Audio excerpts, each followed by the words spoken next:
Welcome, Snack Pack. It is I, Djsnaxx, back at it again with another episode of the Secret Gas Chamber. Today is another random talk with Djsnaxx. I don't really know what to talk about. It's been a little while.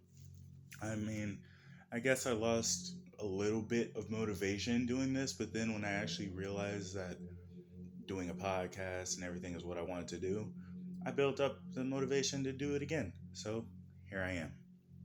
I haven't planned any conversation topics. I don't even know what I'm going to talk about. But one prevalent topic that's been in my life so far, or in current events, or rather, is warning comes before destruction. I think that phrase embodies every action and inaction taken within the human race thus far. And here's why. We live in a cause and effect society. We live in a world where you can't do something without it being done to you first, or you can't respond or do anything without something of the same encounter comes back to you. It all goes into karmic values, the cause and effect of the universe, and also the what now of the universe. You don't know what's going to happen. You don't know where you're going to go, who you're going to be, what you're going to be doing. But the whole warning comes before destruction thing can be bad or good. See, sometimes things come in your life where you're really enjoying yourself, where it can be beneficial, whether it's abundance, prosperity, happiness, joy, love, anything like that.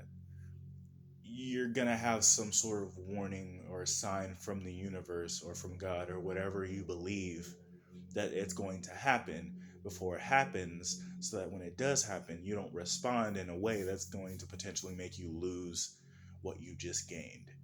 In the negative aspect, warning comes before destruction. Something could be going on and you don't know, but you get that one little feeling, you get that one instance of that instance happening to someone else, and then it's coming up to you. But this time, whether or not you listen or not, you're ready. You know what to do. You know how to counteract any negative consequences.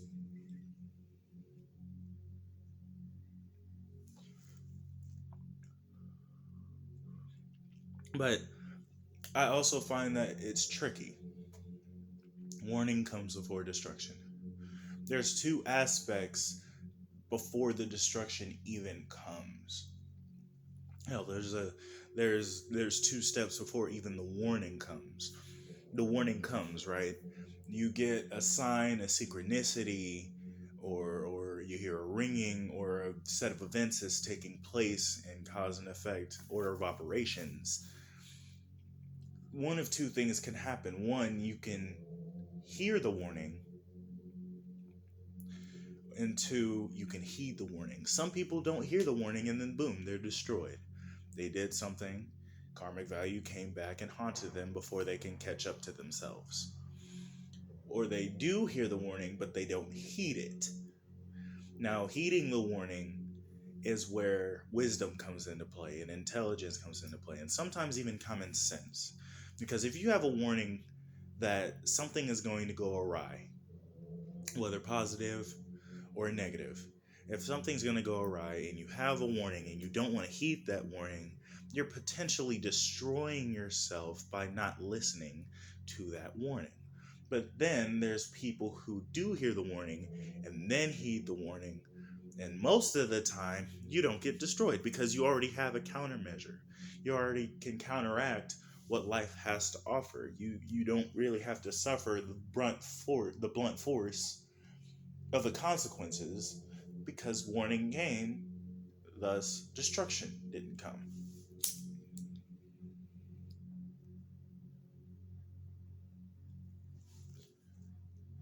I love that phrase. That phrase was told to me not every day, but very often. As a child, going into a preteen, going into a teenager, going into a young man, that phrase was always told to me. Was warning comes before destruction. And typically that would dissuade me from doing anything potentially harmless or harmful and reckless that would stop me from committing a sinful act that I know wasn't right because I already saw the karmic value of what happened to another person. Life will teach you lessons that if you are willing to open your eyes and willing to open your ears, willing to open your heart, and willing to open your mind, then I probably said the same thing twice, but like that is what's going to teach you is experience and listening and watching. A lot of the lessons that we learn as human beings isn't directly taught to us. A lot of the knowledge that is directly taught to us is fodder knowledge. Most of the school stuff that you do is fodder knowledge, unless you took like a critical thinking class that made you question all aspects of reality, whether it's government or conspiracies or yourself even or other people. You had a critical thinking class that could allow you to think about life in a different set of perspectives, then that is your warning. That class was your warning, was the warning before this destruction. With some people, they don't take they don't take critical thinking classes. They don't take those high honor classes. Hell, they basically don't even take a philosophy class. If you took a philosophy class, you got lucky because then that's what jump starts your retrospective and introspective thinking. In a way, it's almost it's almost poetic because the teachers that you had that taught you the basic knowledge of language arts, the math, science, history. If you know you're going to go into that field, then very obviously, yes, take those classes and take all the information that you need to know. But in the long run of the story of life, those aren't the things that's going to benefit you. Those aren't the warnings that you need to see. Like, yeah, see if there is a chemical problem at a chemical plant and you can fix it because you remembered that problem in freaking college. Yeah, do that. But when it comes to common sense, when it comes to street smarts, when it comes to knowing how to find your way through life, through any situation and through any problem, nobody is going to directly teach you that. You can't directly learn that unless you've watched, listened, and kept an open mind and heart about what you were watching and listening for. There's different aspects in life that will give you those warnings for you to heed, and that's just simply it.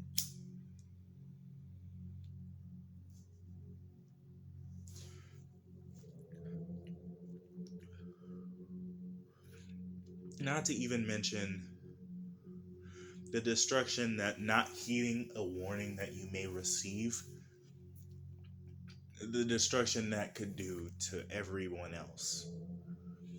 It could be hard for all the other humans in existence who go through their own life struggles and problems to be dealing with the karmic value of your downfall.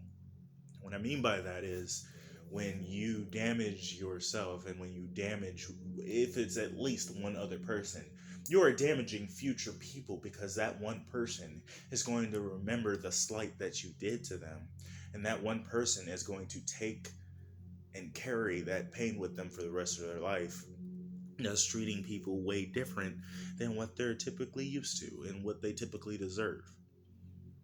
I think personally that there is a void on this planet of humans. There's a void of consciousness. There's a void of selflessness. And everyone in their own right self is selfish in some way. And in most ways you have to be because you're born into this world alone. Nobody's going to live your life for you. Nobody's going to be in your body. Nobody's going to be in your mind. And you're going to die alone. As sad as it is, it's very true. It is a very solitude heavy planet. And what we as humans have forgotten is that we are the same species. See, there's a lot of talk about race, ethnicity, cultural cliques. It's all ego. It's all pride. What humans need to do is accept the fact that they are all one being. We are all one being. We are all one collective. If God made us in his image, then does that means we all together as one unitary mind is a form of God? And that's even if you believe in something like that. If you want to go into the ethereal plane of it all, we are all space dust. We are all the very creation of the universe. We are one molecule in a vast universe of massive, colossal, gigantic, damn near Googleplexic sized entities, potentially, in structures and satellites and things just floating around in nonsense black space. And even in nonsense black space, there is still dark matter there occupying the majority of that entire space that you are seeing. And even through all of that, you are just a speck. You look at an ant crawling around in an anthill, and that is us as humans. And yet we are acting like we are the most single tiger in a forest. We act like we are just a single alligator. We think we're just a lone wolf, but we're not. We are one. We are a pack. And I believe in the beginning of human standards and like animalistic behaviors, when we first started evolving, that's what was in our mind. We were pack creatures, hunters, gatherers. Hell, we're still pack creatures. We still have families with children and grandchildren and mothers, fathers, uncles, aunts, extended families, mixing races, mixing bloodlines, but yet still the same species. And we act like we're just a separate entity from it all, and we're not. We're not at all. We put so much pressure on the pains of the universe and trying to look good for another human being that is also thinking unitarily.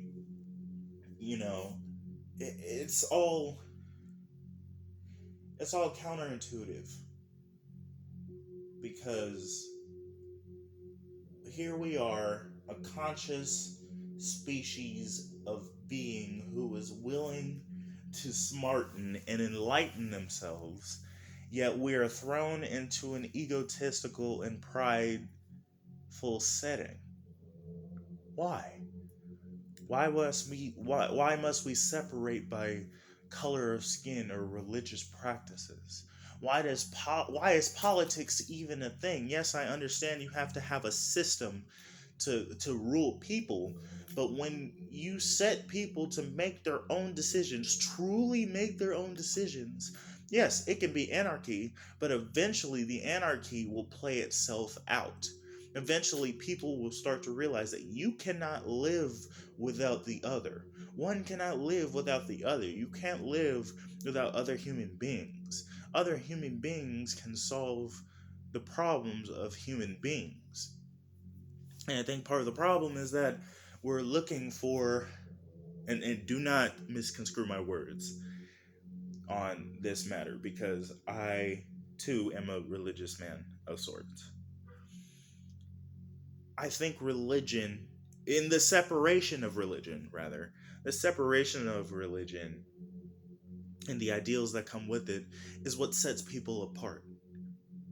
Is what sets the separation between the minds, because everybody else has their own idea of what there could be.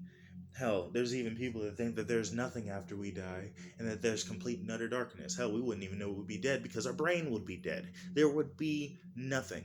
But there are people who believe in heaven and hell, and everything you do has a direct consequence. But it's the same way for every single